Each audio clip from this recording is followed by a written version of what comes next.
Shalom saudara, renungan singkat kali ini adalah cari atau bagi berkat. Bapak Ibu sekalian, banyak para hamba Tuhan mengingatkan jemaat untuk jangan cari berkat, cari berkat, cari berkat.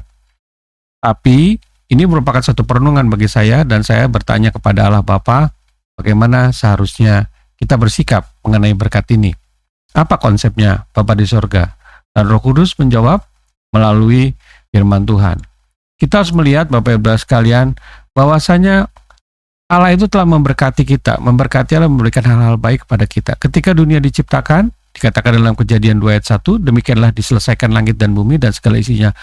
Langit, bumi, dan segala isinya adalah berasal dari Allah Bapa. Dia adalah pencipta, dia adalah pemilik kita, memang dititipi. Kita harus mengelola. Seperti dikatakan dalam Kejadian 2 ayat 15, Tuhan Allah mengambil manusia itu dan menempatkan dalam taman itu untuk mengusahakan dan memelihara taman ini. Mengusahakan itu mengelola. Jadi sudah diberikan, tolong dikelola. Dikelola itu artinya dibuat menjadi apa? Memberikan hasil. Ya, Bapak Ibu sekalian, bisa dibagikan, bisa dirasakan oleh dirinya sendiri juga kepada orang-orang lain. Itu yang dimaksud dengan mengusahakan. Nah, marilah kita melihat konsep berkat di sini. Ketika manusia pertama ada bersama dengan Tuhan dalam penciptaannya, ternyata berkat itu sudah disediakan. Kejadian 1 ayat 26, berfirmanlah Allah, baiklah kita menjadikan manusia menurut gambar dan rupa kita, supaya mereka berkuasa atas ikan-ikan di laut dan burung-burung di udara, dan atas ternak, dan atas seluruh bumi, dan atas segala binatang melata yang merayap di bumi. Bapak Ibu sekalian, Tuhan menugaskan manusia untuk mengusahakan dan memelihara. Dan manusia diberi otoritas. Otoritas itu berkuasa atas ikan-ikan di laut dan burung-burung di udara dan atas ternak dan atas seluruh bumi dan atas segala binatang yang merayap di bumi ini. Sehingga manusia tidak dikuasai ciptaan Allah, tetapi manusia menguasai ciptaan Allah. Membuat segala sesuatu itu baik dengan kemampuan yang diberikan oleh Allah sendiri kepada manusia dalam bentuk kecerdasan, kepandaian, pengetahuan, ilmu, dan sebagainya Bapak Ibu sekalian. Nah, kalau kita melihat bahwa semua itu untuk apa? Di dalam Kejadian 1 ayat 28 dikatakan Allah memberkati mereka, lalu Allah berfirman kepada mereka, beranak cuculah dan bertambah banyak, penuhilah bumi dan taklulah itu, berkuasalah atas ikan-ikan di laut dan burung-burung di udara, atas segala binatang yang merayap di bumi.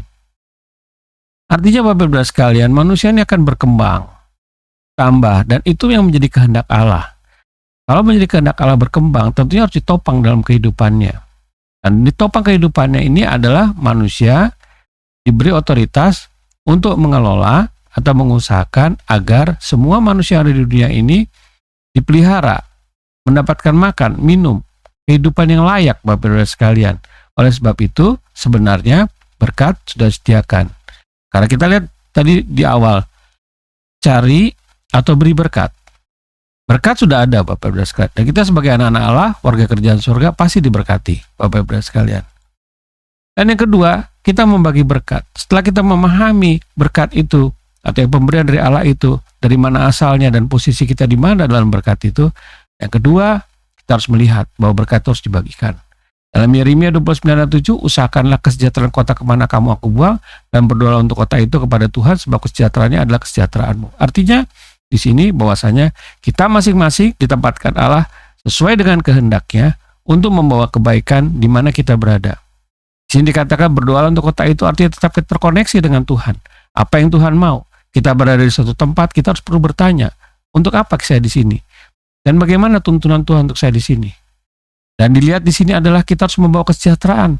Kita bukan membawa kegaduhan, Bapak Ibu sekalian. Memang pada awalnya kita sering berpikir, oh kenapa tempat ini tidak memberikan sesuai dengan apa yang saya harapkan? Ternyata kita bisa ditempatkan Tuhan di satu tempat. Bukan untuk menerima kebaikan dari tempat itu, tetapi justru kita memberikan kebaikan itu kepada tempat itu, dan kebaikan yang ada di tempat itu diberikan kembali kepada kita. Suatu hal yang luar biasa kepada umat pilihan Allah. Di dalam Ulangan 28:12, Tuhan akan membuka bagimu perbenaran yang limpah, yaitu langit untuk memberi hujan bagi tanahmu pada masanya, memberkati segala pekerjaanmu, sehingga engkau memberi pinjaman kepada banyak bangsa, tetapi engkau sendiri tidak meminta pinjaman. Ini adalah janjinya kepada bangsa pilihan Allah, bangsa Israel, bangsa Yahudi. Tetapi kita adalah anak-anak Allah, warga kerajaan surga. Seharusnya konsep dalam Ulangan 28 ayat 12 terjadi pada diri kita.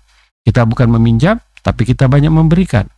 Memberikan pinjaman pada yang lain artinya kita menjadi berkat bagi yang lain, Bapak Ibu sekalian. Dalam konteks bukan memberi pinjaman untuk keuntungan ya, tetapi kita melihat adalah kebaikan yang kita berikan karena Tuhan sudah lebih dahulu memberikan kebaikan kepada kita.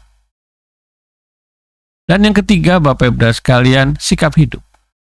Kalau kita sudah tahu berkat itu sudah disediakan, Bapak Ibu sekalian, terus kita hidup harus memberkati kita semua, Bapak Ibu sekalian, apa yang kita harus lakukan? Sikap hidup. Karena itu aku berkata, janganlah khawatir akan hidupmu atau apa yang hendak kau makan atau minum, dan janganlah khawatir akan tubuhmu apa yang hendak kau pakai. Bukanlah itu hidup lebih penting daripada makanan hidupan dan lebih penting daripada pakaian. Bapak Ibu sekalian, Tuhan sudah sediakan semuanya. Kita nggak perlu khawatir apapun juga. Tapi bagaimana kita punya hidup?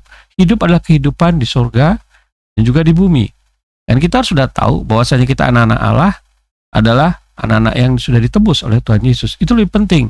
Oleh sebab itu, berkat materi di bumi jangan membatasi. Kita harus mengucap syukur karena keselamatan yang Allah sudah berikan.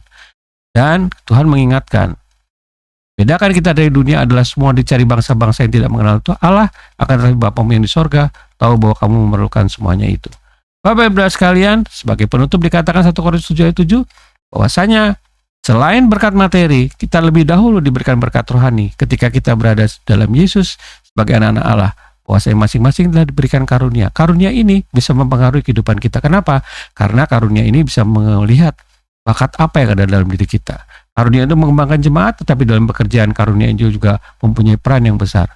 Seperti halnya Tuhan Yesus dalam Kisah 10 ayat 38 dikatakan, dia diurapi Roh Kudus dan mendapatkan kuasa berjalan keliling berbuat baik dan menyembuhkan banyak orang dikuasai iblis sebab Allah menyertai dia. Bapak Ibu sekalian, apakah masih mencari? Cari berkat atau bagi berkat? Tuhan Yesus memberkati Bapak Ibu sekalian. Amin.